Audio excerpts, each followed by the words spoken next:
Well, good morning, everyone. Welcome to our One Big Church service. My name's Ellie. You might recognize me from that little baby photo. Didn't expect that to be up there, so yeah. Anyway, this is our One Big Church service, and it is on the theme of legacy. And this is one of my favorite topics, and so I was on it to come and speak to you all this morning. But I want to begin by asking you a question. So, why do you think youth and kids ministry is so important? And now there is a simple way to show why it is so important. So could I ask you to raise your hand if you became a Christian at the age of 18 or under? Look around the room a minute. That is why youth and kids ministry is so important. Need I say any more? I may as well leave it here. So I love a statistic. Who else here loves a statistic? Yeah, 3 of us, fab.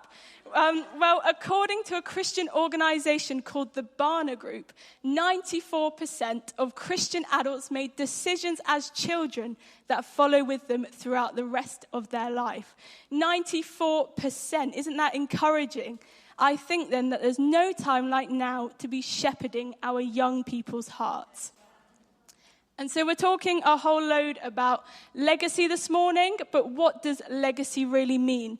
So legacy can be passing on money or assets, or legacy could be passing on your character or reputation, like the way that you act or your mannerisms. Legacy can be passing on something that is valued or treasured, or legacy could be passing on your faith, ethics, or core values. And so as a church, all nations, I want to ask you, what legacy are we preparing to pass on? Theologian Charles Spurgeon, this is Davide's favourite person ever, says, "A good character is the best tombstone. Those who loved you and were helped by you will remember you when the forget-me-nots have withered. Carve your name on hearts, not marble." I think sometimes we can forget the domino effect that things can have. So God saved my grandparents from a non-Christian home when they were teenagers. And because of that, my parents have been brought up as Christians and they now know the Lord for themselves. Because of that, I have been brought up as a Christian and I know the Lord for myself. And when I have children, not yet, they will be brought up as Christians and hopefully will know the Lord for themselves. Oh, not yet. And we are so blessed as a church that our church is full of young people. So youth, kids, young adults, give us a wave. Woo, loads of us. And we joke on a Sunday, not you, Keith, not you. We joke on a Sunday morning that half of the church leave us when the service begins. But that's not because we don't like Keith and Billy's sermons. Well, maybe for me it is. But that's because we've got so many young people, and I think sometimes we fully take that for granted. I'm risking it here because Keith's making notes as well. So you might be thinking, Ellie, that is all well and good. We've got so many young people in our church. I'm sure that looks great on you to your youth leader friends.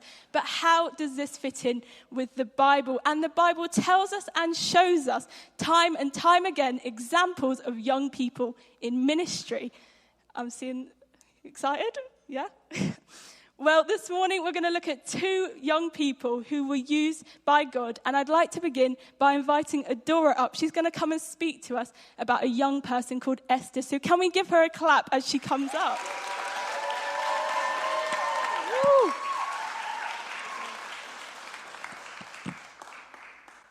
Hello, as you've obviously heard, my name is Adaora, and I'm here to speak about one young person in the Bible who's really inspired me, which is Esther.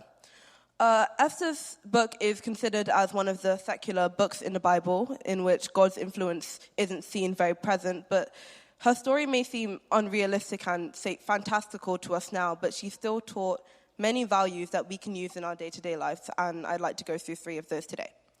One of them is that Esther was reliable. In chapter 4, verses 7 to 10, the text tells us that Mordecai went straight to Esther for help when he realized that the Jews were going to be persecuted. This shows us that he had trust in her and that he knew that she would be the one who would be able to save her people. This tells us that we should be the kind of people that our friends should be able to rely on and that we should help even with the big things and the small things. Number 2 is that Esther was selfless. In chapter 4, verse 16, she said, "Then I will go to the king, even though it is against the law, and if I die, I die." Now, nobody's asking you to obviously just put down your life on the line for any random stranger, but this still means that we should be able to put others before ourselves in everything. And the third one is a bit different than the others, but still one that I think is the most important, is that Esther was chosen. In chapter 4, verse 14, Mordecai says, "And who knows, maybe you have been chosen queen for such a time as this." This verse is one of the ways that God's influence is shown through the Bible, and like Esther, every single person in this room right now has been chosen by God. The position that you're in right now, whether it be in school, in work, or in any other field, was not a coincidence. Coincidences don't really matter in God's book like that. He thought that whatever you're in, that supervisor board, the school council, the leadership team, he thought that they needed one of you. And obviously, the modern application of this, like Esther, we should do our best in whatever position we have been put in. It is an absolute honor to be chosen to be put in a position by the Most High himself, and we should take that and do the absolute best that we can with it.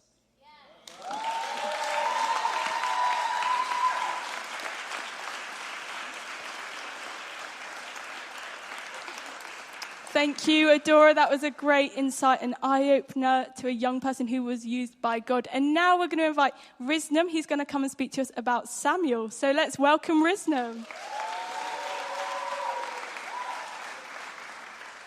I'm not very confident. I have to follow up whatever Adaora said, which isn't very good, but okay. So today I'm going to talk about Samuel. Samuel was used by God in the Bible. So first I'm going to read you Samuel chapter 3, verses 1 to 10. And in those verses, it shows how Samuel was called by God 3 times, actually. The first 2 times, Samuel didn't realize it was God, but then Eli helped him to recognize it was God's voice. So, first thing I have to say is Samuel was willing. Samuel was brought up in the house of God, so he was willing for God to use him.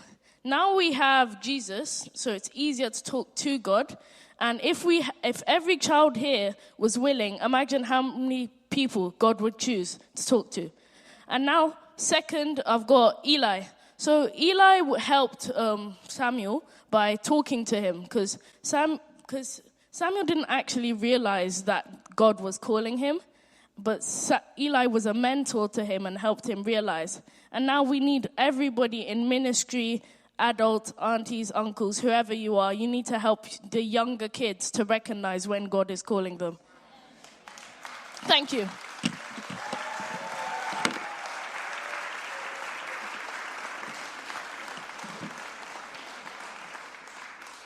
That was amazing. Thank you, guys. Let's give them both another clap. They deserve it.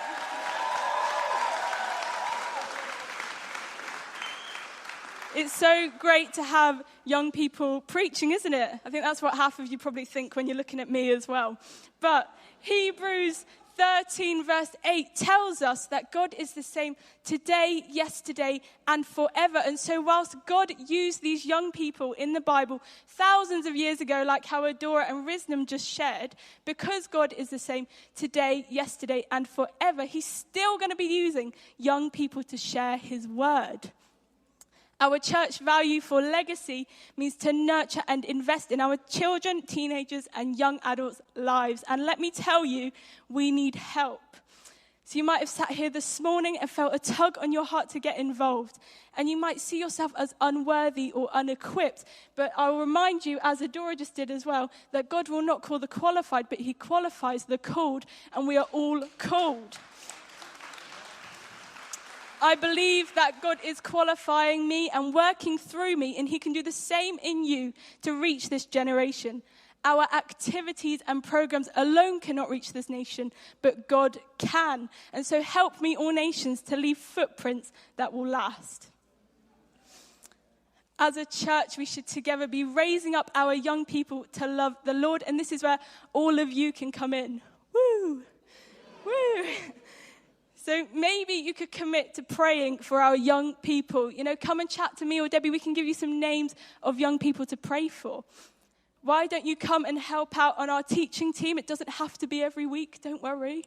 or even just speaking to a young person on a Sunday morning can really make all the difference.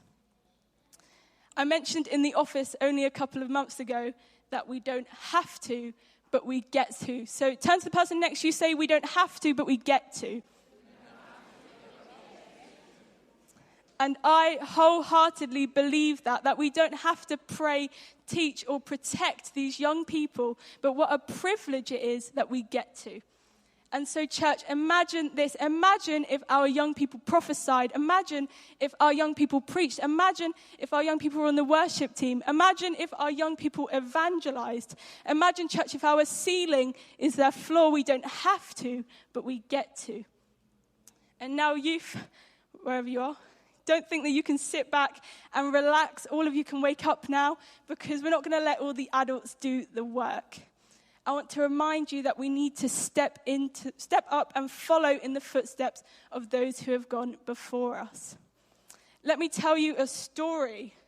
So, the other day, Pastor Billy called a work party. Billy, I told you I would get this in somewhere.